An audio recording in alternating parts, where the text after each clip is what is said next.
இன்னைக்கு நீங்க எல்லாம் பண்ணனதுக்கு அப்புறம் இத்தனை அமைச்சர் இத்தனை போலீஸ் எல்லாம் வந்து எதுக்கு ஆகுது? இன்னைக்கு நீங்க வேற இடத்துக்கு இந்த செருப்புக்கு எதுக்கு சார் இத்தனை போலீஸ் காவல்? இந்த செருப்புக்கு இந்த கிழிஞ்சி கட்சி கொடிக்கு எதுக்கு சார் இத்தனை காவல்? நிக்க கூடாதுங்கிறாங்க, பேசக்கூடாதுங்கிறாங்க, இத்தனை பேர் வந்து பாக்குறாங்க. நேத்துல என்ன பண்ணிட்டு இருந்தாங்க? இந்த இடம் தகுதியான இடமான ஒரு போலீஸ் கண்ணுக்கு தெரியாது. கரூர்ல இருக்கிற ஒரு போலீஸ் கண்ணுக்கு தெரியாதா? எல்லாத்துக்கும் பொறுப்பு முதல்ல இந்த இடத்துக்கு வந்து அப்ரூவ்டு கொடுத்த ஆளுங்கட்சி. அதுக்கப்புறம் இந்த இடம் தகுதியான இடமான அவங்க கட்சியில இருக்கிற நிர்வாகம்.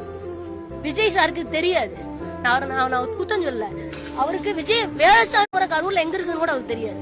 அப்ப அந்த பொறுப்பேது இந்த இடத்த ஓகே பண்ண பாத்தீங்களா? முதல்ல அவன் மேல கேச போட்டு அவனை உள்ளதாங்க.